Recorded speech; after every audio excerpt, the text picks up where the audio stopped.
Good afternoon and welcome to Abby Leads the Way. Right, Abby? It's the end of January and we haven't taken a trip in the last couple weeks. We are looking to do a couple trips here sometime just like on the weekends, just for a couple months because of some stuff at work. However, with that being said, we're looking to bump up our solar. So we do have, solar in our camper.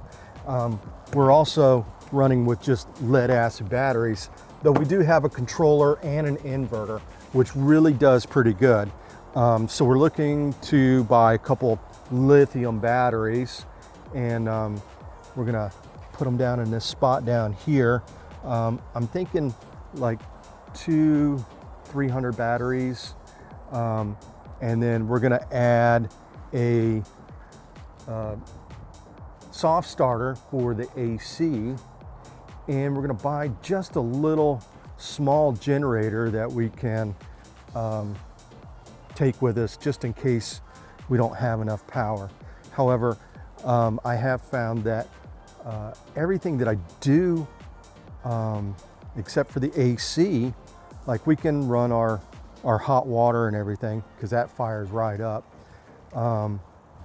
TVs all come on, even with the lead acid batteries right now. But we just don't have, they're lead acid batteries, so they don't last very long, and they drain down pretty quick.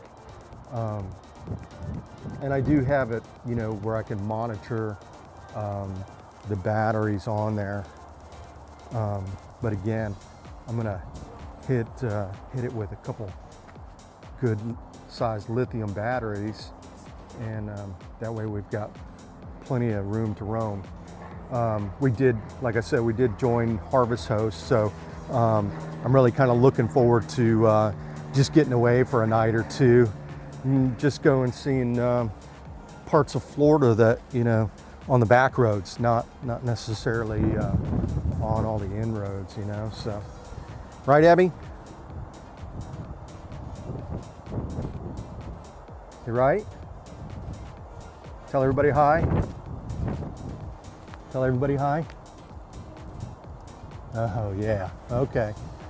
I do have a couple other videos I'm gonna come out with here shortly. One of them is e-bike. We bought an e-bike, a couple of e-bikes, and we bought Abby a trailer so that she can travel with us. So we're really kind of looking forward to getting out with that. We do take her out on our local roads, and she really enjoys just riding along. We have a, what do they call it, a bike trail or walk trail that goes through the woods and stuff like that, and it's paved. So it was an old railroad tracks, and now they've kind of turned it into a trail that you can ride on. But anyways, on that note, have a great day, and always like and subscribe. We're really trying to bump up our subscriptions. But definitely leave us a comment too, because if you see something or you have an idea to how to make these batteries work better for us, let me know. Thank you.